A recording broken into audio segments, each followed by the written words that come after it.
Hi and welcome to King's Football Show. This is the match reaction for Man United versus Real Sociedad and Arsenal versus Zurich. But before that, let us run the intro.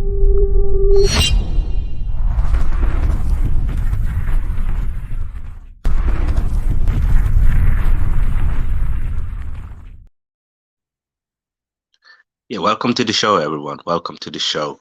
Today, we're going to look into the two games that the English team had in the Europa League.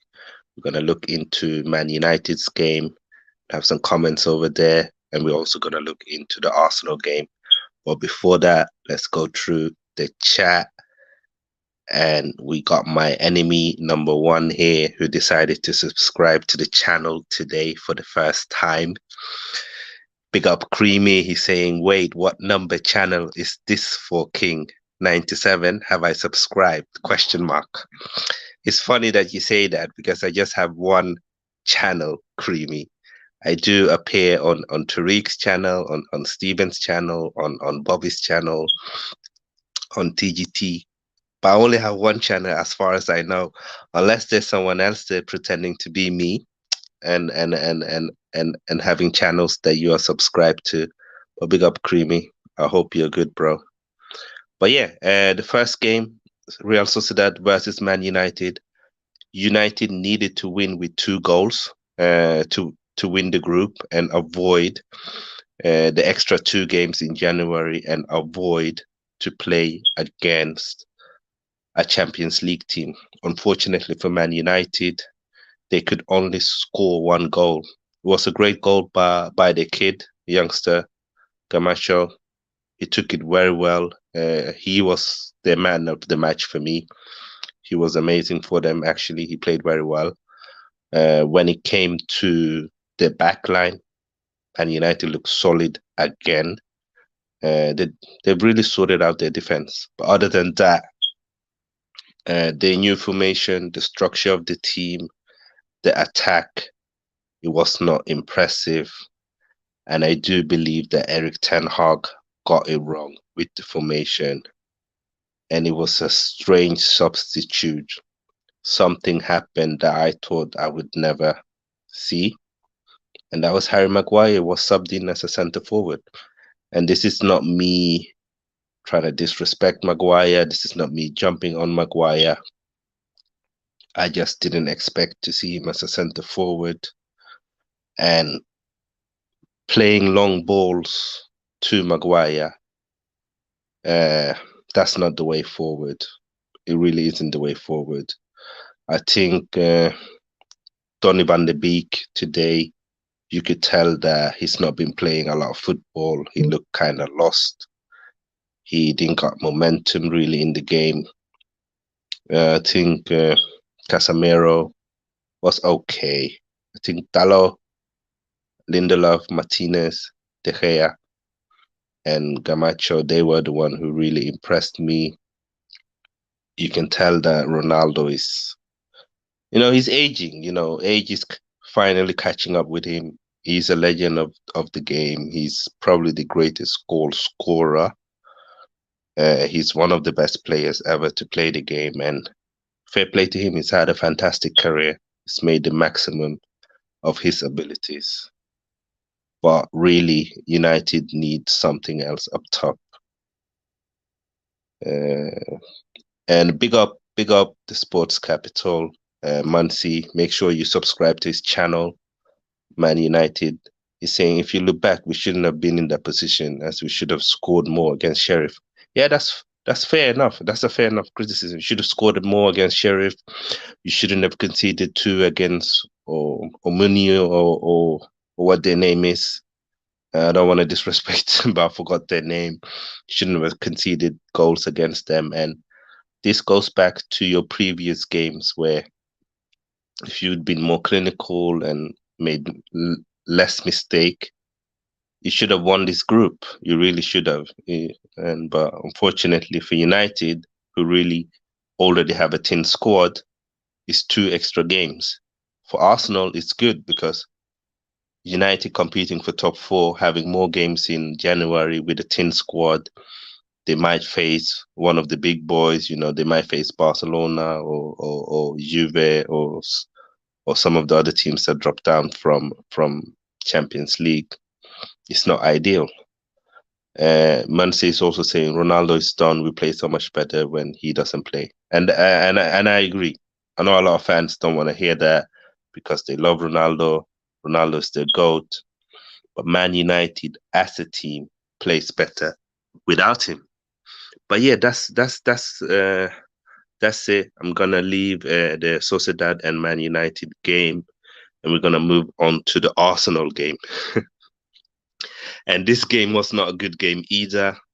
I do think that Zurich started very well. They were very aggressive, very attacking in the first 10 minutes. I was a bit surprised. Usually we start games excellent, but they started much better than us. And then it took us a while, but I felt like after when we scored, we took over more and more. We had a few chances. Jesus could have scored. Fabio Vieira could have scored. Eddie Nketiah could have scored. Really, we should have scored. We should have been more clinical. They had one disallowed goal for offside, which was a clear offside. But in terms of the game, I really feel like when we do play in the Europa League, our level of performances does drop to that level, and we don't look like a team that's at the top in the Premier League. And whether that's a concern, we will see in the second part. We will see when it's time to face teams in the knockout competition. Will we be able to step up? Maybe players like Zinchenko, El Neni, Smith Rowe will be ready by then and have more game time in their body, and maybe that will help and boost the squad. Maybe we will sign players in January, but it's a lot of maybes. But my player rating is a bit different today because I'm streaming from the phone and not the laptop. I've had to take a photo of my player rating, but we will go through it now. So basically, my man of the match is Kieran Tierney. I thought he was excellent. He didn't just score a great goal, but overall, what he did well, Tierney, is that he created a lot of chances. He had a lot of energy. I think this was his best game so far this season, which was good to see because he did struggle against PSV, and a lot of people have been calling for Tierney to be starting in the league. So it was great to see him with a man of the match performance. I thought he was our best player. I think other than that, Gabriel and Ramsdale had very good performances. They looked stable. I think even Ben White had a good performance. The back line looked quite solid, to be fair. El Neni had a good performance. You could tell that he got tired in the second half. You could really tell, but overall, I think he had a good performance, especially if you consider it was his first game back. But Rob Holding, for me, had a poor performance. And it's a bit worrying because he's had some good games in the Europa League, but lately he's not had very good games.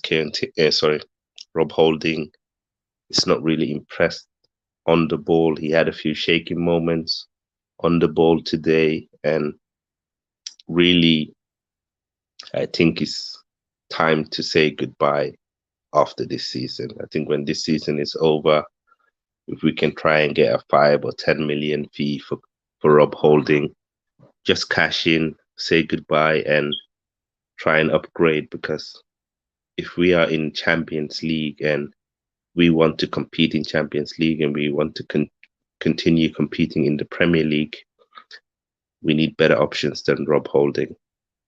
That's my honest belief.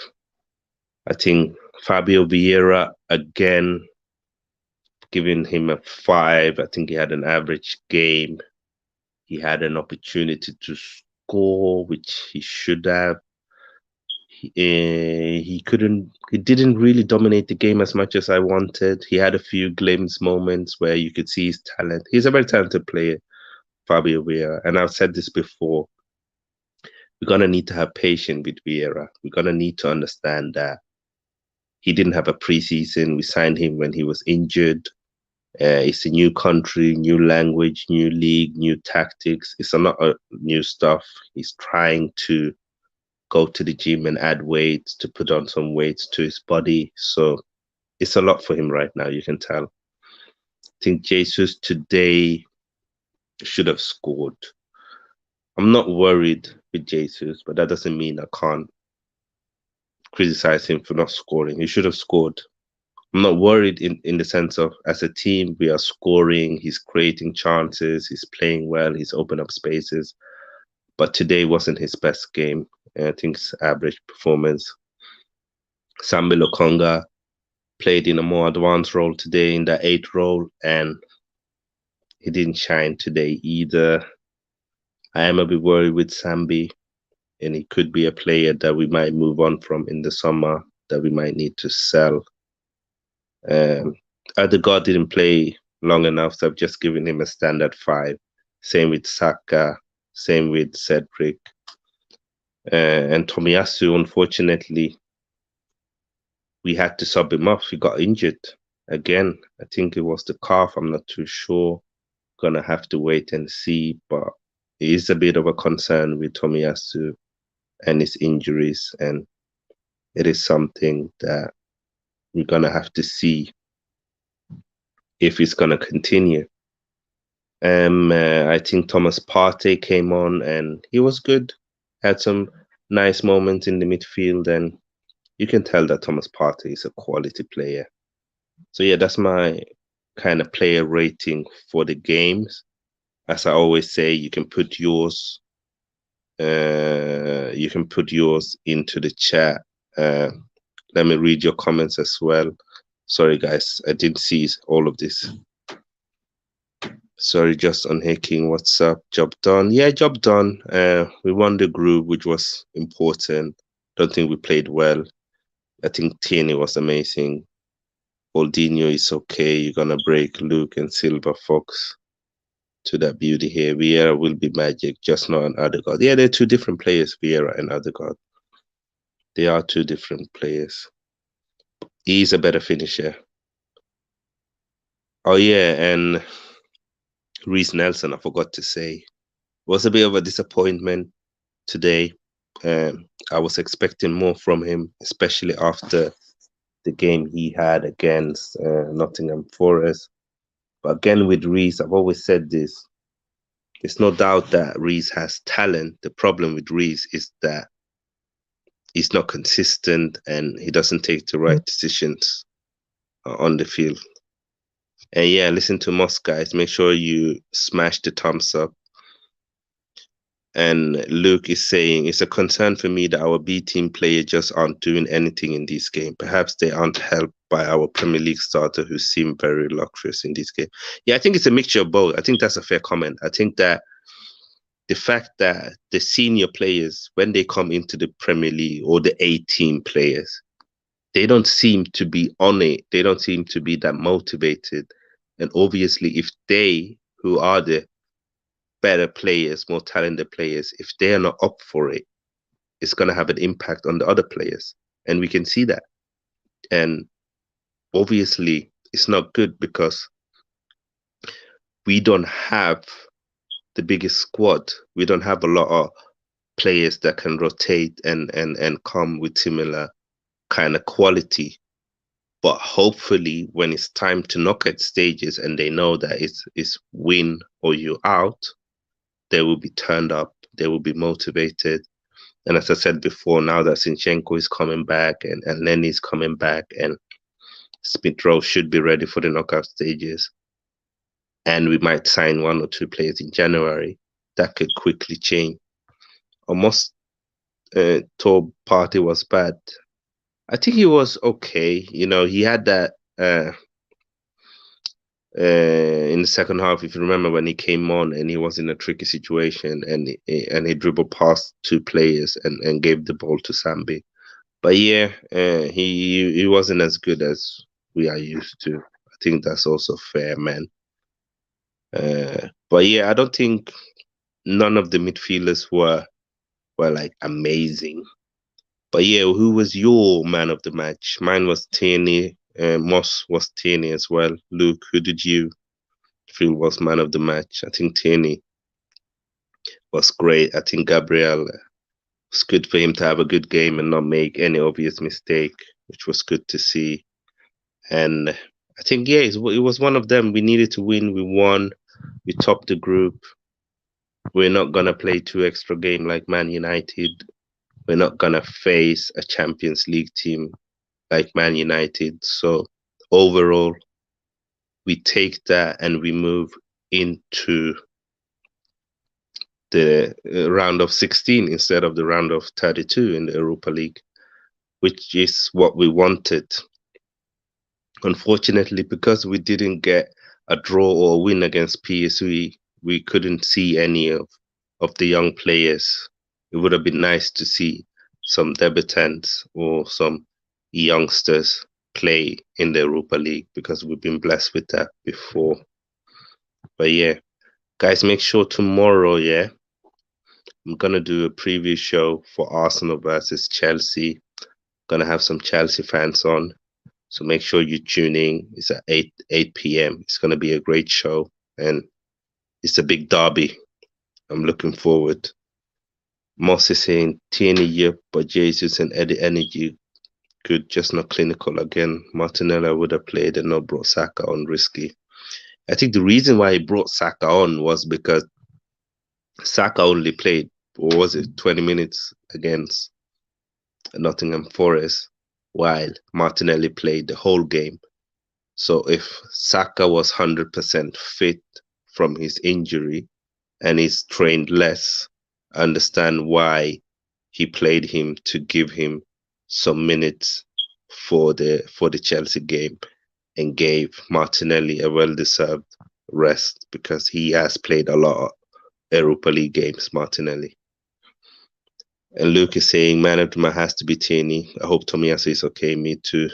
Good to see Sinchenko warming up on the sideline. Yeah, it was good to see him. He's been training. I think it's good. We're gonna need him. It's good to see that he's back. Yeah, I really wanted to see Matt Smith. He deserved, but hopefully, uh, hopefully in the Carabao, if we win against Brighton, we can get our position from the lower tier. We might see him there, but Europa League is usually where we can see our youngsters. And yes, um, we will do the FPL show tomorrow as well, me and Moss. We will look into the best midfielders and defenders that you can buy for Game Week 15. So that will be on as well. I think we'll do the preview show first and then later on, because I do know the time difference, maybe around 9 or 10 o'clock UK time, we will do the FPL stream. But yeah, guys, that's it. That's my match reaction. I don't want it to be too long because it wasn't an exciting game. I don't think we were amazing today. And we can just take the victory with us and take it into the Chelsea game. But tomorrow, guys, make sure you tune in. It's going to be a great stream. I am looking forward to that Chelsea game. Oh, look who decided to pop up before I'm ending the stream. Yes, my king. Sup, bro? Wait, have I subscribed to this channel? Oh, you know what? You're supposed to be blocked, Creamy. I don't know how you managed to go through your block. I'm not happy. I'm not happy. You should be able to see the stream. Yeah, fraudster. I'm calling Creamy out so everybody knows. And here's the context. Creamy, who's supposed to be my brother, who I always back on Tariq's channel, who is supposed to be my partner in crime, who's been on this channel for weeks and months, decided that he didn't want to subscribe. He subscribed today, guys. Can you believe? After all these months, today is the day he subscribed. I'm still not over it. I can't lie, I'm not over it. And you're gonna get your punishment. It's coming for you. And and and then he has the audacity to challenge me on FPL as well. So now it's war between me and Cream One. It's war, and I'm coming for you, brother. And I'm gonna make sure I catch up on you. Just wait, just wait. Just don't tune into my FPL shows and listen to my advice. I'm gonna find a way to block you. Yeah, whatever. Yeah, whatever. He never shows me Tukung. It's not us, it's him. I know it's him. It's him. Yeah, I never see him on your stream, Moss. I get he feel like he's too good and too nice and doing too well to subscribe to our channel. But fair play, fair play. Don't worry. But big up Creamy, big up Moss, big up Luke, big up everyone that's tuned in, big up to the 8 people that's still here with us. This was the match reaction for Real Sociedad versus Man United and Arsenal versus Zurich. And as you know, we are still top of the league, guys. Don't forget that. Arsenal is still top of the league. And before we end the stream, we have to run the tradition. The tradition is important in my culture, so we have to continue. Baby, where is the remote? Remote? Yes. Arsenal. What do you mean by Arsenal?